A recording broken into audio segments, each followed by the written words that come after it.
Bismillahirrahmanirrahim. Assalamualaikum warahmatullahi wabarakatuh. Selamat pagi dan salam sejahtera untuk kita semua.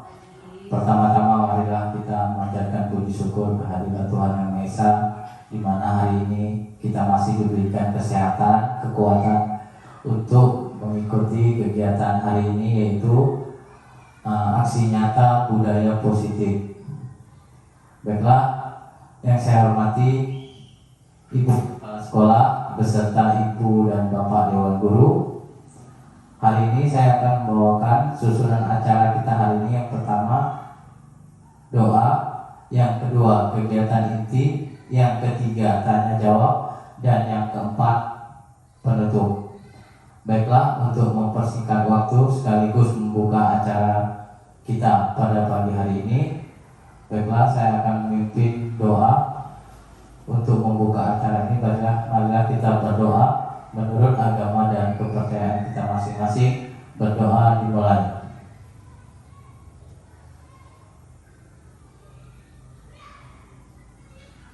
Berdoa selesai. Baiklah, untuk mempersingkat waktu, kita menginjak acara yang kedua, yaitu kegiatan inti aksi nyata budaya positif yang akan dibawakan langsung oleh Ibu Agus Kamalia SPD. Waktu dan tempat kami persilakan. Assalamualaikum warahmatullahi wabarakatuh. Selamat pagi. Terima kasih atas waktunya yang diberikan kepada saya sehingga Bapak dan Ibu Guru dapat menyempatkan waktunya dalam kegiatan saya, yaitu aksi nyata modul 1.4 budaya positif. Yang terhormat Ibu Kepala Sekolah dan Bapak dan Ibu Guru. Baiklah, di sini saya akan menyampaikan tentang aksi nyata modul 1.4 budaya positif pada kegiatan calon guru penggerak angkatan 7 Kabupaten Kutai Timur. Nah, tujuan kegiatan saya ini adalah untuk menyebarkan pemahaman dan pengalaman tentang penerapan budaya positif ini, dan kemudian juga ini merupakan tugas untuk modul 1.4 pada kegiatan pendidikan guru penggerak Kabupaten Kutai Timur. Marilah kita belajar bersama dan berkolaborasi demi mewujudkan budaya dan disiplin positif yang berpihak kepada murid di sekolah kita. Nah, budaya positif ini adalah kebiasaan-kebiasaan yang baik yang harus kita wujudkan di sekolah. Budaya positif juga ini merupakan budaya yang sangat penting untuk mengembangkan anak-anak yang memiliki karakter yang kuat sehingga memiliki profil pelajar Pancasila yang sesuai dengan profil pelajar Pancasila. Nah, pada konsep utama budaya positif ini adalah perubahan paradigma belajar. Yang kedua yaitu tentang disiplin positif. Dan juga yang ketiga, kebutuhan dasar manusia. Yang keempat yaitu motivasi perilaku manusia. Yang kelima, posisi kontrol restitusi. Yang keenam, keyakinan kelas. Dan yang ketujuh, segitiga restitusi. Nah, ini ada setuju ataupun tidak setuju Bapak Ibu Guru bahwa hukuman dapat mendisiplinkan anak. Apakah Bapak Ibu setuju tentang hukuman dapat mendisiplinkan anak? Setuju. Setuju. Nah, lalu pemberian hukuman dengan hal positif seperti membaca atau membersihkan halaman sekolah dapat mendisiplinkan anak. Apakah setuju? Nah, memberi penghargaan dapat meningkatkan motivasi belajar anak. Nah, berarti Bapak dan Ibu setuju semua ya dengan ungkapan yang ada saat ini. Nah, selanjutnya saya akan memaparkan apa sih ini apakah dia sesuai dengan budaya positif atau tidak. Nah, di sini kita pada perubahan paradigma belajar. Nah, perubahan paradigma belajar ini dirancang berdasarkan prinsip pembelajaran berdiferensiasi, sehingga setiap siswa belajar dengan tahap kebutuhan dan perkembangannya untuk mewujudkan profil pelajar Pancasila. Nah, profil pelajar Pancasila seperti yang kita ketahui saat ini pada pembelajaran kurikulum Merdeka, yaitu tentang beriman dan bertakwa kepada Tuhan Yang Maha Esa, berkebinekaan global, gotong royong, kreatif, bernalar kritis, serta mandiri. Selanjutnya, perubahan paradigma teori kontrol atau teori pilihan, yaitu ilusi kontrol. Ya, yang selama ini yang kita rasakan, yang kita ilusikan bahwa ilusi guru mengontrol murid, yaitu bahwa kritik dapat membuat orang merasa bersalah, dapat menguatkan karakter. Selanjutnya itu ilusi bahwa semua penguatan positif, efektif, dan bermanfaat. Ilusi bahwa orang dewasa memiliki hak untuk memaksa. Selama ini kita memiliki ilusi-ilusi seperti itu, bahwa kita memaksakan kehendak kita, bahwa kamu harus seperti ini, kamu harus seperti itu. Itu dapat mengontrol si anak. Lalu mengkritik dia bahwa siswa itu, oh dengan begini dia akan berubah, atau bahkan memberikan hukuman yang misalnya kita ketika anak itu bersalah, terlambat ke sekolah, kita akan memberikan dia hukuman seperti mungkin membersihkan kamar mandi, WC, maupun membersihkan halaman seperti itu. Selanjutnya, perubahan paradigma stimulus, respon teori kontrol pilihan. Nah, stimulus respon yang pertama yaitu kita mencoba mengubah orang agar berpandangan sama dengan kita. Lalu untuk teori pilihan, teori kontrolnya itu kita berusaha memahami pandangan orang lain tentang dunia. Stimulusnya lagi yang kedua yaitu perilaku buruk dilihat sebagai suatu kesalahan. Selama ini perilaku buruk itu adalah suatu kesalahan. Sementara teori kontrol itu semua perilaku manusia itu memiliki tujuan. Anak-anak melakukan hal itu pasti ada tujuannya. Lalu orang lain bisa mengontrol saya. Selama ini dengan adanya kontrol itu, dengan memaksakan itu, anak-anak akan mudah dikontrol. Jadi teori kontrol pilihan ini hanya Anda, hanya diri sendiri yang bisa mengontrol diri. Lalu saya bisa mengontrol orang lain. Teori kontrol menyebutkan bahwa Anda tidak bisa mengontrol orang lain. Lalu pemaksaan ada pada saat bujukan gagal. Ketika kita membujuk seseorang, maka kita bisa memberikan paksaan kepada orang itu. Lalu teori kontrol pilihannya adalah kolaborasi dan konsensus menciptakan pilihan-pilihan baru. Kita bisa menciptakan pilihan baru selain memaksa dan membujuk seseorang agar mengikuti kita. Lalu stimulus responnya model berpikir menang atau kalah. Kalau misalnya saya tidak bisa mengontrol dia, berarti itu saya kalah ataupun saya pasti akan menang. Lalu untuk teori kontrol atau pilihannya merupakan model berpikir menang-menang. Berarti kita memiliki pilihan bahwa kita sama-sama menang, memiliki tujuan seperti itu. Selanjutnya yaitu disiplin positif, berasal dari bahasa Latin, yaitu disciplina, yang artinya belajar atau disiplin diri. Disiplin diri membuat orang menggali potensinya menuju sebuah tujuan apa yang dihargai. Namun dalam budaya kita, makna kata disiplin telah berubah menjadi sesuatu yang dilakukan seseorang pada orang lain untuk mendapatkan kepatuhan. Selama ini kita merasa disiplin itu harus patuh. Lalu kecenderungan umumnya adalah menghubungkan kata disiplin dengan ketidaknyamanan, bukan dengan apa yang kita hargai atau pencapaian sesuatu yang bertujuan mulia. Sebagai pendidik, Tujuan kita adalah menciptakan anak-anak yang memiliki disiplin diri sehingga bisa berperilaku dengan mengacu pada nilai-nilai kebajikan universal dan memiliki motivasi intrinsik bukan ekstrinsik.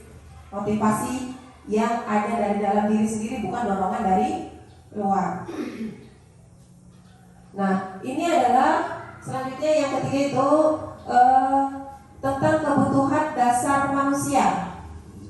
Kebutuhan dasar manusia itu terbagi menjadi 5, yaitu kebutuhan bertahan hidup,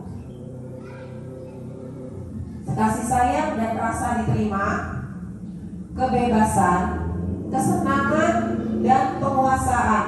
Itu adalah kebutuhan dasar manusia. Lalu motivasi perilaku manusia. Yang pertama yaitu untuk menghindari ketidaknyamanan hubungan. Apa yang terjadi bila saya tidak melakukannya? Itu merupakan motivasi eksternal. Seperti yang kita lihat bahwa kalau misalnya saya tidak melakukan ini, pasti saya akan dapatkan hukuman. Nah, itu merupakan motivasi eksternal, dorongan dari luar, bukan dari dalam diri. Yang kedua yaitu untuk mendapatkan imbalan dari orang lain atau institusi. Apa yang saya akan dapatkan apabila saya melakukannya? Misalnya seperti ketika anak ini juara 1 atau mendapatkan nilai 100, kita motivasi dengan memberikan dia hadiah, memberikan dia buku atau pulpen atau mungkin dengan jumlah nominal uang yang tertentu. Itu merupakan motivasi eksternal juga, dorongan dari luar, bukan dari diri sendiri. Lalu yang selanjutnya yang ketiga yaitu untuk menghargai diri sendiri. Saya akan menjadi seperti apa bila saya melakukannya. Jadi dia merupakan motivasi internal. Tujuan disiplin positif ini seperti ini. Jadi dia memiliki motivasi dari dalam diri sendiri. Saya akan menjadi seperti apa sih apabila saya melakukan hal ini? Apakah ini akan menjadi hal yang buruk atau menjadi hal yang baik? Lalu konsep hukuman, konsekuensi, dan restitusi. Nah, hukuman itu adalah sesuatu yang menyakitkan dan harus terjadi, membuat anak sakit fisik maupun hati untuk jangka waktu yang lama. Lalu anak membenci kedisiplinan, paksaan, anak itu harus karena sifatnya memaksa. Lalu mendorong anak menyakiti diri sendiri, konsep diri yang buruk. Anak belajar untuk menyembunyikan kesalahan. Anak ini pasti takut, nanti kalau saya ketahuan ketika saya berlaku salah, makanya dia menutupi kesalahannya. Lalu dia marah, merasa bersalah, bahkan merasa dipermalukan. Karena tadi mungkin dimarahi, harus dijemur ataupun dihukum yang lain-lain, sehingga dilihat orang lain pasti dia akan merasa malu, merasa bersalah juga seperti itu. Lalu konsekuensi itu adalah sesuatu yang harus terjadi, membuat anak merasa tidak nyaman dalam waktu pendek. Dia akan merasa bagaimana nih selanjutnya, dia biasa saja. Lalu anak menghargai disiplin, stimulus tanggapan, mendorong anak agar mudah menyesuaikan diri, konsep diri yang baik. Anak belajar untuk mematuhi aturan. Selanjutnya anak kehilangan hak untuk dibuat tidak nyaman, diasingkan sementara. Ya, jadi dia kehilangan hak untuk konsekuensi ini. Kalau kamu melakukan ini, konsekuensinya apa? Kamu harus melakukan sesuatu itu lagi. Lalu dihukum oleh penghargaan, ya. Kita selama ini memberikan penghargaan kepada anak-anak. Nanti kalau kamu dapat nilai 100, ibu belikan permen.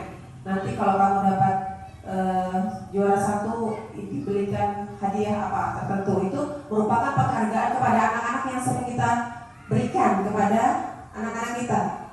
Nah, ternyata dari situ dipahami bahwa penghargaan itu berlaku sama dengan hukuman kepada anak-anak.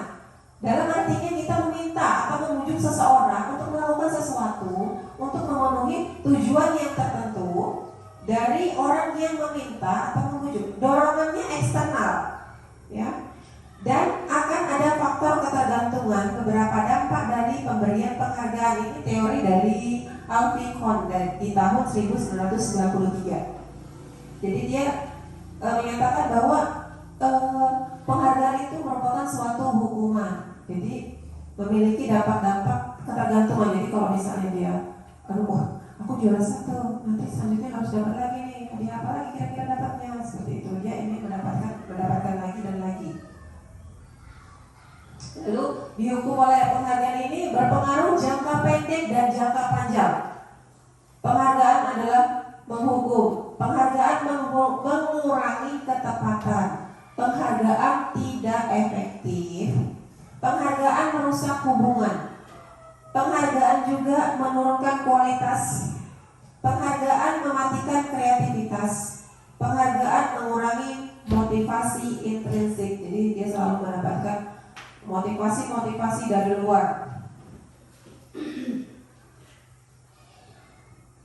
Selanjutnya itu tentang bentuk program kebajikan atau apresiasi. Dalam memberikan apresiasi, pengakuan, perlu diingat beberapa hal, yaitu beri pengakuan secara khusus, beri pengakuan secara pribadi, beri pengakuan kepada semua murid ataupun bergantian, beri pengakuan secara konsisten, dan fokus pada proses. Jadi kita berfokus pada proses apa yang akan dikerjakan si anak dan memberikan pengakuan kepada anak secara bergantian. Oh, kamu hebat, kamu pandai dalam matematika, kamu pandai di dalam bidang IPA dan lain-lainnya. Jadi tidak hanya satu anak terus yang dipuji. Kita berikan apresiasi kepada anak ini, pengakuannya ke semua murid secara bergantian. Selanjutnya adalah restitusi, Bapak Ibu. Restitusi ini adalah proses menciptakan kondisi bagi murid untuk memperbaiki kesalahan mereka, sehingga mereka bisa kembali pada kelompok mereka dengan karakter yang lebih kuat. Restitusi juga merupakan proses kolaboratif yang mengajarkan murid berpikir tentang orang seperti apa yang ingin mereka menjadi tujuan mulia dan bagaimana mereka harus memperlakukan orang lain. Gosan 2004. Jadi teori ini adalah suatu yang dapat menjelaskan tentang proses menciptakan kondisi murid untuk memperbaiki kesalahan mereka. Selanjutnya itu selama ini kita memberikan hukuman kepada siswa, yaitu di sini dijelaskan bahwa identitas gagal hukuman dan identitas sukses, yaitu disiplin, konsekuensi, dan restitusi.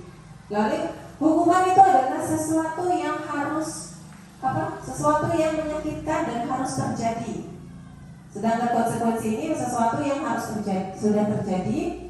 Restitusi itu merupakan pilihan, jadi kita berikan pilihan kepada dia. Lalu hukuman tidak nyaman untuk murid atau anak untuk jangka panjang. Sedangkan konsekuensi ini tidak nyaman untuk jangka yang pendek. Sedangkan restitusi ini menguatkan murid atau anak dalam jangka yang panjang. Lalu hukuman ini setiap korban pasti mendapatkan keadilan.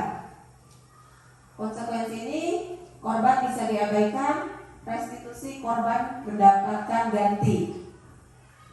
Untuk hukuman sendiri, ini untuk perilakunya pasif agresif meningkat, sedangkan konsekuensi penguatan hanya bertahan dalam waktu jangka pendek. Pada restitusi masalah itu akan terpecahkan. Sistem tidak akan berjalan bila murid takut pada hukuman ini. Lalu pada konsekuensi memerlukan monitoring dan supervisi terus-menerus dari guru. Pada restitusi ini murid belajar bertanggung jawab pada perilakunya sendiri. Lalu pada hukuman berlaku hanya pada sebuah institusi, tidak berlanjut pada kehidupan nyata. Konsekuensi membantu penerapan mengikuti peraturan dalam masyarakat masyarakat. Restitusi fokus pada pemecahan masalah dalam waktu panjang. Lalu hukuman, peraturannya adalah kamu harus seperti apa. Lalu konsekuensi ini akan bertanya tentang apa peraturannya. Mampukah kamu melakukannya? Terima kasih. Seperti itu. Lalu restitusi, apa yang kamu yakini, apa yang bisa kamu lakukan untuk memperbaiki kesalahan. Selanjutnya itu hukuman, murid dapat membenci peraturan. Ketika peraturan itu dilaksanakan secara intens atau terus-menerus, anak akan membenci peraturan, jengkel atau merasa sakit hati. Lalu pada konsekuensi murid ini menghormati peraturan yang ada, dia akan menghormati. Lalu pada restitusi ini murid menghormati dirinya dan orang lain juga. Jadi di sini kita dapat melihat bahwa restitusi inilah yang paling memiliki jangka panjang serta dapat memecahkan masalah-masalah. Lalu perbedaan hukuman dan konsekuensi. Di sini ada beberapa contoh. Bisa ada beberapa tindakan guru, yaitu contohnya yang pertama mencatat 100 kali dalam buku kalimat saya tidak akan terlambat lagi karena terlambat ke sekolah. Kira-kira ini hukuman atau konsekuensi? Bapak Ibu, kalau kita memberikan hukuman ke anak bahwa dia suruh menulis 100 kali bahwa saya tidak akan terlambat ke sekolah lagi, kira-kira ini hukuman atau konsekuensi Bapak Ibu? Hukuman. Lalu yang kedua, lari mengelilingi lapangan basket 2 kali karena terlambat hadir ke sekolah. Hukuman. Lalu yang ketiga, murid diminta untuk push up 15 kali karena tidak menggunakan masker ke sekolah. Hukuman? Iya, hukuman. Lalu membersihkan tumpahan air di meja tulis karena tersenggol saat belajar. Ketika dia menyenggol air, konsekuensi setelah melakukannya, dia disuruh membersihkan. Selanjutnya, murid disuruh untuk mengenakan sepatu seharian di sekolah karena tidak menggunakan sepatu hitam. Konsekuensi. Lari mengelilingi lapangan basket 2 kali karena terlambat 10 menit untuk pelajaran PJOK. Hukuman atau konsekuensi? Hukuman ya. Ini kita akan lihat jawabannya. Nah, jadi mencatat 100 kali dalam kalimat saya tidak akan terlambat itu adalah hukuman. Lalu mengelilingi mengelilingi lapangan basket karena tidak terlambat hadir di sekolah itu adalah hukuman. Murid diminta untuk push up 15 kali itu adalah hukuman. Dengan menggantikan kertas tanda coret itu adalah konsekuensi. Membersihkan tumpahan air di meja tulis itu adalah konsekuensi. Ya, murid disuruh untuk mengenakan sepatu sehari itu adalah hukuman. Lari mengelilingi lapangan basket 2 kali karena terlambat 10 menit untuk pelajaran PJOK itu adalah konsekuensi karena itu merupakan pelajarannya juga, jadi dia bukan hukuman karena sesuai dengan materi yang akan diajarkan. Iya. Lalu selanjutnya yaitu adalah ciri-ciri restitusi. Yang pertama, bukan untuk menebus kesalahan, namun untuk belajar dari kesalahan. Yang kedua yaitu memperbaiki hubungan. Yang ketiga, tawaran bukan paksaan. Yang keempat, restitusi menuntun untuk melihat dalam diri. Yang kelima, restitusi mencari kebutuhan dasar yang mendasari tindakan. Restitusi diri adalah cara yang paling baik. Selanjutnya yaitu yang ke-6, restitusi fokus pada karakter, bukan tindakan. Yang ke-7 yaitu restitusi fokus pada solusi. Yang ke-8, restitusi mengembalikan murid yang berbuat salah kepada kelompoknya. Selanjutnya itu tentang 5 posisi kontrol. Jadi posisi kontrol itu ada 5, yaitu penghukum, pembuat orang merasa bersalah, ada teman, ada sebagai pemantau, dan yang kelima itu sebagai manajer. Jadi yang paling di utamakan di sini di dalam posisi kontrol ini adalah seorang manajer. Jadi selama ini kita ada beberapa perbuatan kita mungkin yang selama ini selalu kita lakukan ketika di kelas. Ini ada contoh-contohnya itu untuk penghukum, pembuat merasa bersalah, sebagai teman, pemantau maupun manajer. Yang pertama, guru berbuat menghardik, menunjuk-nunjuk, menyakiti dan menyindir. Itu selanjutnya kamu tidak melakukannya, awas ya, rasakan. Lalu ada lagi memberontak, menyalahkan orang lain yang berbohong hasilnya ya. Lalu kaitannya dengan dunia yang berkualitas, murid meletakkan guru di dunia berkualitas. Lalu muridnya berkata, biarkan saja, nanti juga marah-marah lagi. Selanjutnya dampak bagi murid mengulangi kesalahannya, dia pasti akan mengulangi lagi kesalahan yang pernah dia lakukan.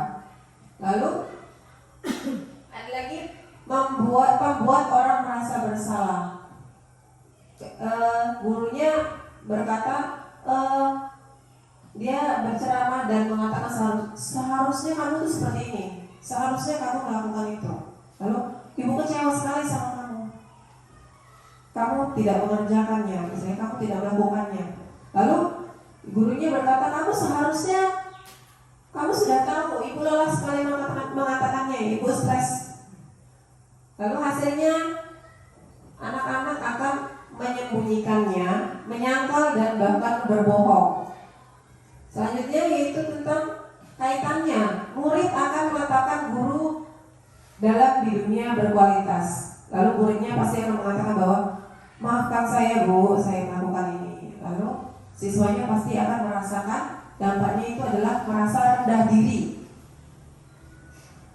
Lalu posisi kontrol identitas berhasil, yaitu mengharapkan imbalan atau ketergantungan kepada orang lain, yaitu sebagai teman dan pemantau. Jadi teman ini apabila sebagai teman itu membuatkan alasan-alasan untuk muridnya, misalnya, ayolah lakukan demi ibu, kamu masa tidak mau, ingat ya, kamu pernah dibantu loh sama ibu, ayo tolong ibu ya hari ini gitu. Nah di situ membuat si siswa tadi merasa ketergantungan dengan bapak maupun ibu guru tadi. Lalu muridnya akan meletakkan guru sebagai orang yang sangat penting di dalam dunia yang berkualitas. Gurunya sangat penting sekali nih, karena dengan adanya ibu ia akan membantu saya terus. Lalu muridnya berkata, saya pikir bapak ibu teman saya, ternyata seperti itu. Selanjutnya siswa itu akan lemah dan tidak mandiri, selalu bergantung kepada gurunya ataupun orang lain. Lalu selanjutnya yaitu posisi kontrol sebagai pemantau, yaitu gurunya menghitung dan mengukur. Misalnya apa peraturannya, apa yang harus dilakukan. Lalu siswanya itu akan menyesuaikan diri apabila diawasi terus-menerus. Jadi muridnya meletakkan guru peraturan dan hukum itu di dunia berkualitas. Misalnya muridnya berkata, berapa banyak bintang yang harus saya peroleh ya. Jadi perilakunya seperti itu. Terus itu berapa halaman yang harus saya tulis, 1 halaman, 2 halaman, 3 halaman. Nah, terus itu siswanya ini akan memiliki dampak, yaitu menitik beratkan pada sanksi atau hadiah pada dirinya. Jadi nanti kira-kira kalau saya kerjakan sekian halaman dapat hadiah apa? Kira-kira saya kalau misalnya mengerjakan ini, apa yang akan saya dapatkan? Lalu di sini identitas sekolah berhasil atau kontrol diri, menghargai diri sendiri. Posisi kontrol guru sebagai manajer, yaitu guru berbuat mengajukan pertanyaan-pertanyaannya.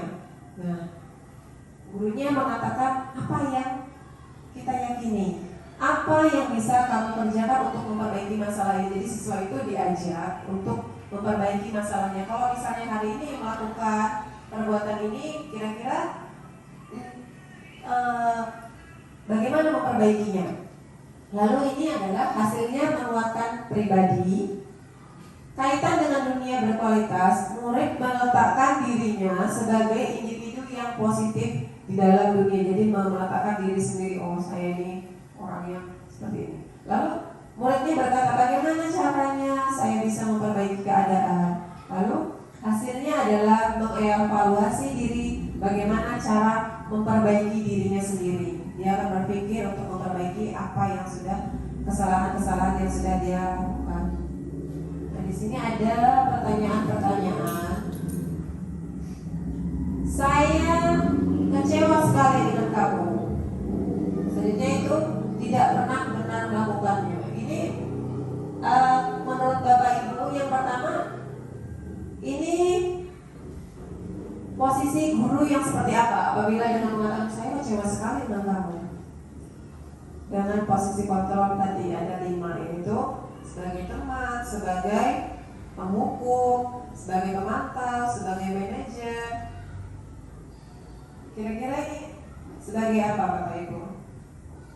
Ada 5 tadi: penghukum, pembuat merasa bersalah, teman, pemantau, dan manajer. Jadi apabila guru mengatakan hal seperti ini, saya kecewa sekali dengan kamu. Kira-kira posisi kontrol seperti apa guru ini? Sebagai pembuat merasa bersalah. Terus kamu tidak pernah benar melakukannya. Kira-kira posisi kontrol apa? Pemantau atau ada yang lain?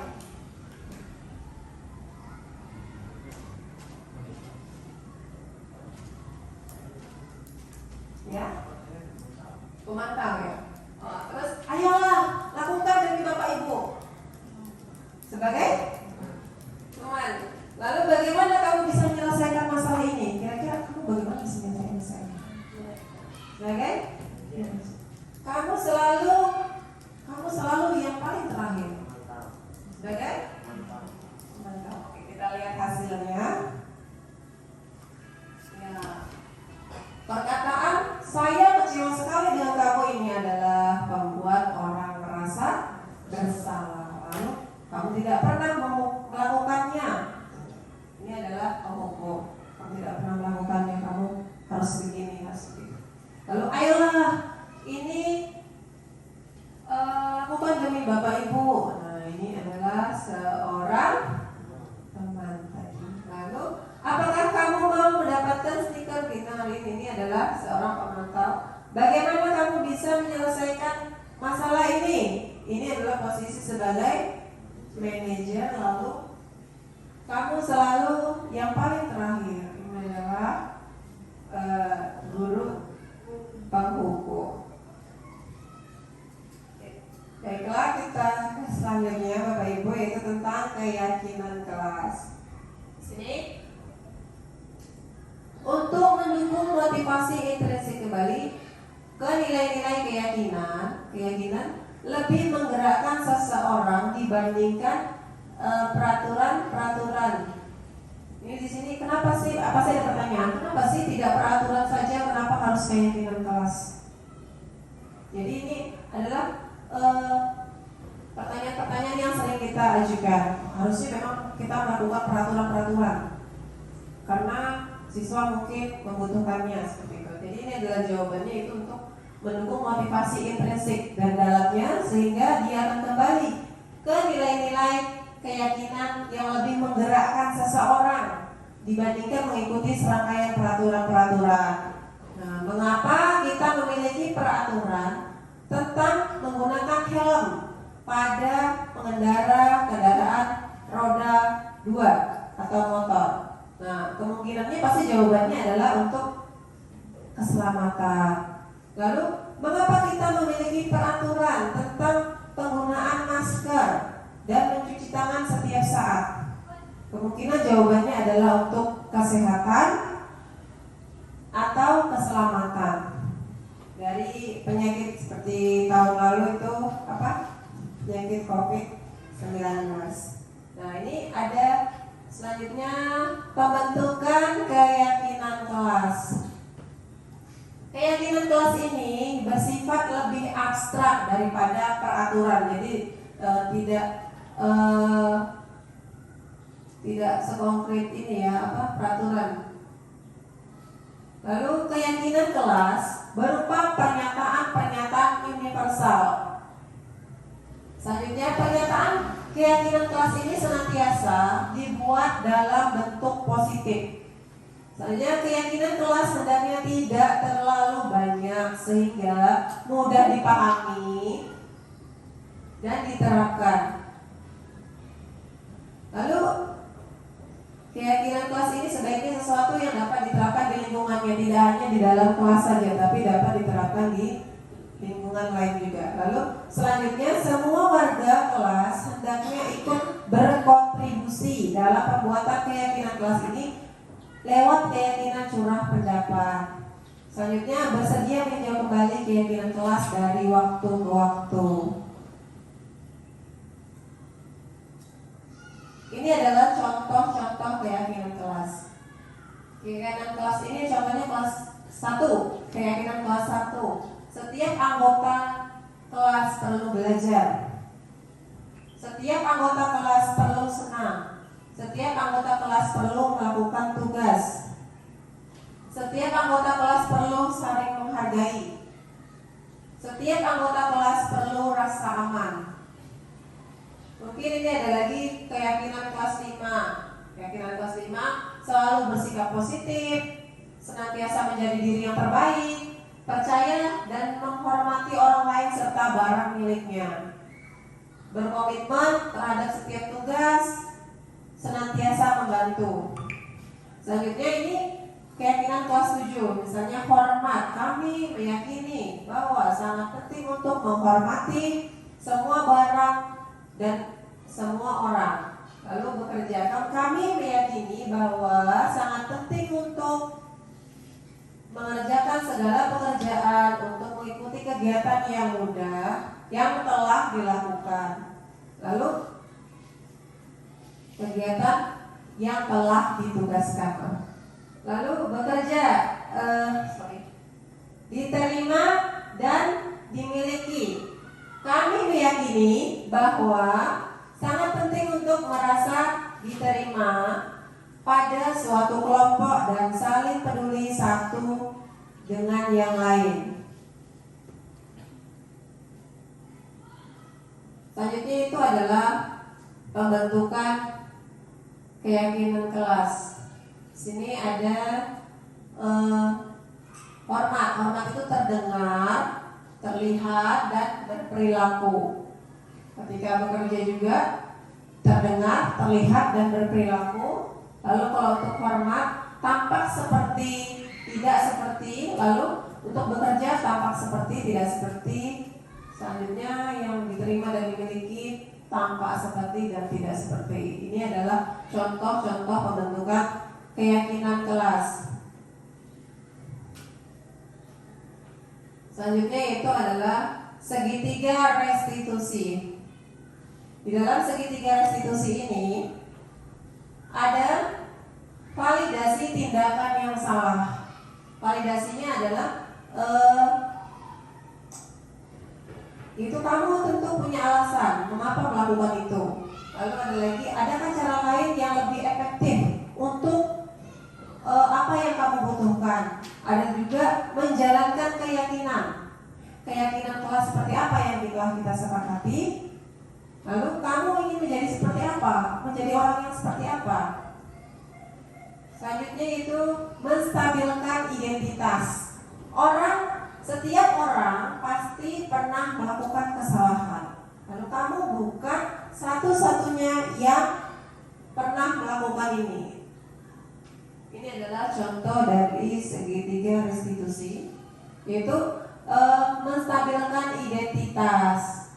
Untuk membuat anak yang merasa gagal karena berbuat salah menjadi positif terhadap dirinya. Jadi ketika dia berbuat salah, dia tidak akan menyalahkan diri sendiri. Jadi dia dengan cara seperti ini, menstabilkan identitas kepada siswa itu dengan misalnya guru berkata kepada siswanya, berbuat salah itu hal yang manusiawi. Tidak ada manusia yang sempurna. Bapak Ibu juga pernah berbuat salah. Lalu kita pasti bisa menyelesaikan permasalahan ini. Bapak Ibu tidak tertarik untuk mencari tahu siapa yang benar, siapa yang salah. Bapak Ibu lebih tertarik untuk menyelesaikan masalah. Kalau kamu menyalahkan dirimu sendiri terus menerus, apakah kamu bersikap baik pada dirimu sendiri? Ini adalah menstabilkan identitas Bapak Ibu. Lalu selanjutnya adalah validasi kebutuhan. Validasi itu adalah membantu murid mengenali basic atau keinginan kebutuhan dasar yang ingin dipenuhinya ketika melakukan kesalahan itu. Pada dasarnya, setiap tindakan manusia tujuannya adalah mencapai atau memenuhi basic need. Apakah itu power, freedom, love, dan belonging, fun atau survival. Seperti tadi ada 5 keinginan manusia yang ingin dipenuhi, yaitu kesenangan, keinginan, ya. Lalu guru berkata, kamu bisa saja melakukan hal yang lebih buruk, tapi kamu tidak melakukannya kan? Jadi kamu pasti punya alasan kenapa kamu melakukannya. Lalu pertanyaannya, apa yang penting bagi kamu? Kamu boleh tetap berusaha menjaga sikap itu, tapi tambahkan sikap yang lain, yang baru. Maukah kamu belajar cara untuk mendapatkan yang kamu butuhkan tanpa harus memukul? Apakah kamu bisa melakukan dengan lebih baik besok lagi? Setelah itu kita menanyakan keyakinan. Keyakinan ini anak melihat kesalahannya dihubungkan dengan norma sosial dan nilai-nilai yang mendasari manusia berinteraksi dengan orang lain. Guru berkata, apa nilai-nilai yang kita percaya di kelas atau di sekolah kita? Lalu nilai-nilai universal apa yang telah kita sepakati? Selanjutnya, kelas yang ideal itu seperti apa sih? Kita berikan pertanyaan seperti itu ke anak kita. Lalu, apa yang kamu rasakan ketika kamu membuat kesalahan itu? Kamu akan menjadi orang yang seperti apa? Jadi anak-anak ini kita berikan pertanyaan-pertanyaan itu agar dia bisa memperbaiki dirinya.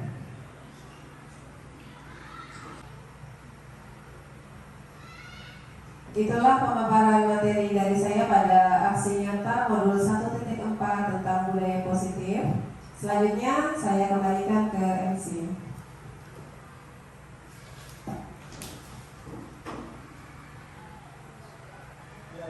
Ya, terima kasih kami ucapkan untuk Bu Agus Kamalia yang sudah membawakan materi tadi tentang aksi nyata. Sangat panjang lebar dan sangat jelas sekali. Tapi mungkin ada teman-teman atau ibu bapak guru sekalian mungkin masih ada yang kurang jelas dan ingin ditanyakan. Baiklah, kita menginjak acara yang berikutnya, yaitu acara yang ketiga tentang tanya jawab. Nanti ibu dan bapak ibu guru sekalian silakan untuk menanyakan kepada Ibu Agus Kamalia terkait materi yang telah dipaparkan tadi. Bagaimana cara kita menerapkan untuk siswa-siswi kita di sekolah kita. Baiklah, waktu dan tempat kami kembalikan kepada Bu Agus Kamalia. Silakan untuk teman-teman ibu bapak dan ibu guru untuk menanyakan kepada Bu Agus. Terima kasih. Silakan mungkin siapa? Bu Ella.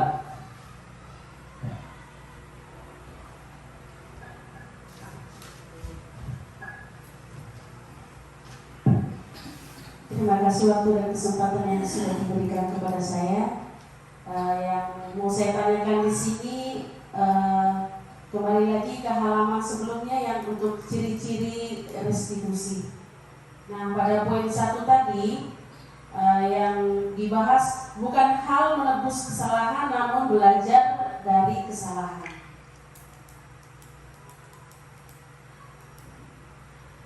Nah, ini yang poin 1 ini yang ditujukan untuk murid atau untuk guru.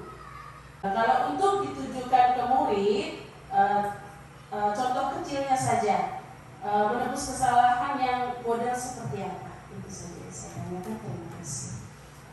Baik, terima kasih atas pertanyaan dari Bu Ella tentang ciri-ciri restitusi itu untuk apa sih contoh-contohnya, bukan untuk menebus kesalahan namun untuk belajar dari kesalahan. Jadi restitusi ini kita akan memberikan pertanyaan-pertanyaan kepada siswa. Bagaimana caranya siswa itu dapat memperbaiki dirinya sendiri? Seperti apa sih? Nah, di sini dia tidak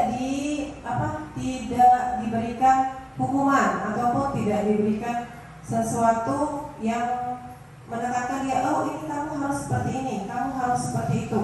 Tetapi kita berikan pertanyaan kepada dia, apa yang akan dia lakukan untuk memperbaiki kesalahannya gitu. Misalnya ketika anak itu terlambat datang ke sekolah, mungkin biasanya kan kita ketika datang ke sekolah dia terlambat dihukum di tiang bendera seperti itu, di tiang bendera hormat selama 1 jam, sehingga itu bukan berarti itu kan untuk menebus kesalahan ya. Nah, jadi ketika di restitusi ini kita memberikan pertanyaan kepada dia, kamu kalau misalnya terlambat apa yang akan terjadi? Kira-kira kalau seperti ini apakah kamu bisa memperbaiki kesalahan ini? Nah, dia diberikan pengalaman, diberikan pertanyaan-pertanyaan seperti apa, di anak ini diajak untuk berpikir mengenai apa yang dia lakukan, apa dampak yang akan dia dapatkan ketika dia terlambat ke sekolah, apa yang terjadi ketika dia seperti itu terus-menerus. Kemungkinan nanti anak akan menjawab, oh saya akan tertinggal pelajaran, saya akan tidak naik kelas seperti itu. Jadi, nah setelah itu kita akan mempersilahkan si anak tadi untuk tetap belajar. Selanjutnya dia juga mungkin dia terlambat setengah jam. Oke, karena dia terlambat setengah jam, kita akan meminta dia untuk memperbaiki kesalahan ini. Kamu ketika melakukan ini apa yang akan kamu lakukan selanjutnya? Nanti mungkin dia akan saya akan memperbaiki kesalahan saya tidak akan melakukan hal ini lagi, saya tidak akan terlambat lagi. Dia akan mengakui bahwa dirinya akan memperbaiki kesalahannya, seperti itu, Ibu. Baik, terima kasih Bu Agus untuk pemaparannya. Mungkin tadi saya belum paham yang untuk yang poin 1 tadi kan kirain itu untuk guru atau untuk murid. Ternyata yang untuk ciri-ciri restitusi itu ternyata untuk ditujukan ke murid. Ya, terima kasih Morris.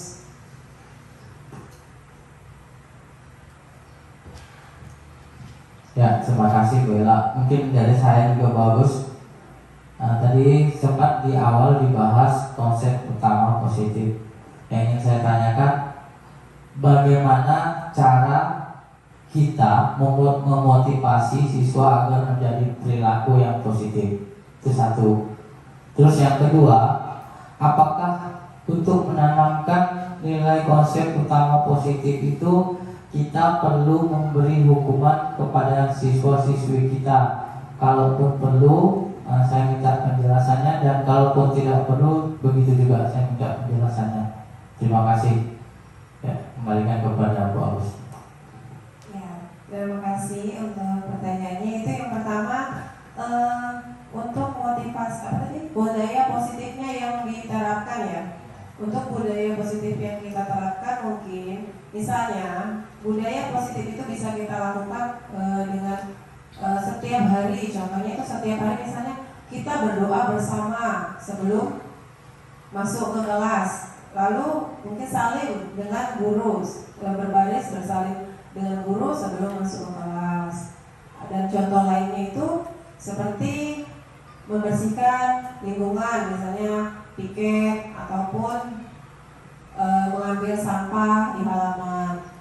Selanjutnya lagi ada lagi yang lainnya, contohnya yaitu misalnya berkata yang baik, misalnya anak-anak kalian tidak boleh mengatakan hal-hal yang buruk, yang seperti apa misalnya yang banyak terjadi saat ini, anak-anak pasti akan mengucapkan kata-kata yang tidak pantas seperti itu.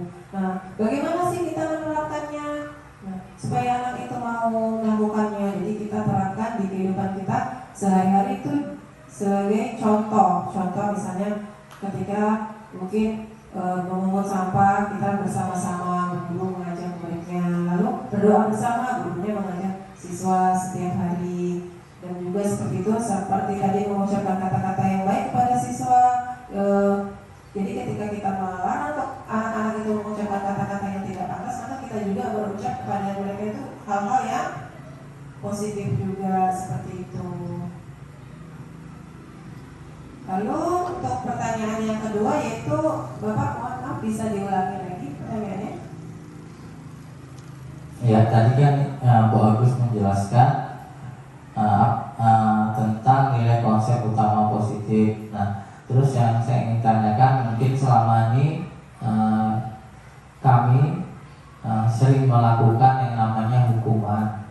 Nah, itu pada umumnya. Nah, kalau di dalam aksi nyata yang Ibu Agus jelaskan tadi, apakah boleh kami memberi hukuman kepada siswa-siswi atau tidak boleh? Nah, kalaupun boleh, alasannya apa, yang bagaimana, terus kalaupun tidak boleh, yang bagaimana? Baik, saya akan menjawabnya. Untuk hukuman sendiri, di dalam dunia pendidikan kita pasti sudah sering ya untuk melaksanakan hukuman itu, pasti merasa oh anak ini mendapatkan hukuman untuk dia memperbaiki diri. Itu mungkin kegiatan-kegiatan kita di masa lampau, masa lalu yang kita terapkan kepada siswa, dan ternyata hal tersebut itu tidak membuat anak itu memiliki efek jera, atau pasti dia akan melakukannya lagi. Betul tidak? Pasti dia ketika melakukan kesalahan ini kita marahi, kita hukum dia, besok pasti akan melakukan lagi. Anak memang takut di depan kita, tapi di belakang kita dia bisa melakukan lagi, sehingga anak itu akan terus menerus seperti itu. Nah, di sini di kegiatan kita selanjutnya mungkin kita bisa mencoba, ini adalah suatu pilihan ketika kita itu mungkin kegiatan kita menghukum anak itu tidak efektif, baik kita berikan seperti itu. Mungkin tadi yang memberikan tidak menghukum dia, misalnya tidak menghukum dia, tetapi memberikan pertanyaan-pertanyaan. Ini adalah untuk kedepannya ya Bapak. Maksudnya Bapak Ibu, saya tidak menggurui sih, maksudnya saya juga belajar di kegiatan dari yang saya pahami, dari yang saya dapatkan. Untuk budaya positif ini kita terapkan di kehidupan mungkin saat ini. Mungkin kita di masa lalu selalu menghukum siswa seperti itu. Mungkin kita bisa mencobanya ke depannya seperti apa. Siswa itu tidak kita berikan hukuman, tapi bagaimana kita berikan dia pandangan-pandangan apa sih yang akan dia dapatkan, apa sih yang akan dia peroleh apabila terus-menerus seperti itu. Nah, kalau menurut pemahaman saya, hukuman itu bukan berarti boleh dan tidak boleh, tetapi dianjurkan agar tidak diberikan gitu. Tetapi ya kembali dari Bapak Ibu sendiri, apakah akan menerapkan budaya ini? Saya hanya sharing kepada Bapak Ibu sekalian. Ya, terima kasih atas penjelasannya. Mungkin tadi sedikit bagus yang pertama, yang pertanyaan saya tadi, siswa menjadi perilaku yang positif. Nah, seperti yang mungkin bagaimana master saya tadi gini bagus, memotivasi. Mungkin kita yang seperti yang bagus jelaskan tadi, kita ngajak berdoa dan sebagainya. Tadi di penjelasan itu apakah perlu misalnya semacam ada penghargaan khusus atau pribadi, mungkin seperti itu pertanyaan saya. Bagaimana cara memotivasi, mungkin apa yang sudah kita sampaikan agar siswa ini lebih termotivasi, begitu bagus. Baik, untuk siswa agar lebih termotivasi, bagaimana cara memotivasi siswa begitu ya untuk berperilaku seperti itu. Nah, biasanya kegiatan ini kita jadikan kegiatan dia sehari-hari. Budaya itu kan kegiatan yang selalu dilakukan sehari-hari, itu menjadi budaya. kebiasaan. Jadi apabila kita mengajak siswa berdoa bersama seluruhnya itu di halaman kelas, setelah selesai kita mungkin saling langsung masuk ke kelas, apakah kita memberikan penghargaan? Ternyata kalian semuanya baris. Terus kalian semua berdoa bersama. Jadi apakah perlu kita memberikan penghargaan kepada mereka? Ketika kita sudah sama-sama mesti melakukan itu, misalnya budaya positif itu tidak perlu kita berikan penghargaan hadiah seperti itu, tapi kita mungkin bisa berikan pujian. Pujian itu kan kata-kata motivasi ya. Sebenarnya kerja kamu bagus sekali kamu datang hari ini, tidak terlambat seperti itu. Tidak harus kita berikan berupa apa tadi, hadiah yang barang seperti barang, karena barang tadi itu bukan termasuk motivasi dari diri sendiri. Jadi hal yang dianjurkan ini memotivasi diri sendiri. Hadiah itu adalah motivasi dari luar. Nanti anak-anak pasti akan merasa lagi, kalau aku datang lagi cek pagi pasti dapat hadiah. Aku nanti besok harus ini. Itu berlaku jangka pendek saja. Jadi yang diharapkan itu adalah yang dia akan menerapkan pada kehidupan sehari-hari dia selanjutnya. Tidak hanya saat ini saja, tapi berkelanjutan terus menerus. Karena dia terbiasa berdoa bersama, datang pagi pasti dia akan ikut berdoa tanpa harus ini lagi kan, tahu misalnya kita doa apa pasti dia langsung hadir di situ. Ya, terima kasih Bu Agus atas penjelasannya. Bagaimana teman-teman yang lain? Sudah jelas? Bu Lesi, sudah jelas? Baiklah, kita menginjak acara yang keempat. Sesi tanya jawab sudah selesai, yaitu acara yang keempat adalah penutup. Ya, mungkin sebelum kami tutup acara ini, saya sendiri akan menutup acara. Mungkin yang pertama-tama kami ucapkan terima kasih kepada Bu Agus Gamalia atas pemaparan sosialisasinya hari ini tentang budaya positif aksi nyata yang telah dipaparkan, yang selama ini mungkin kita belum mengenal yang namanya konsekuensi, restitusi. Nah, itu sekarang dengan adanya sosialisasi ini kami sedikit mengenal apa yang namanya konsekuensi. Mungkin selama ini kita belum melakukan. Insya Allah mungkin dengan adanya sosialisasi ini mungkin ke depan kita sama-sama belajar menanamkan budaya positif ini. Ya, mungkin itu saja dari saya. Lebih dan kurangnya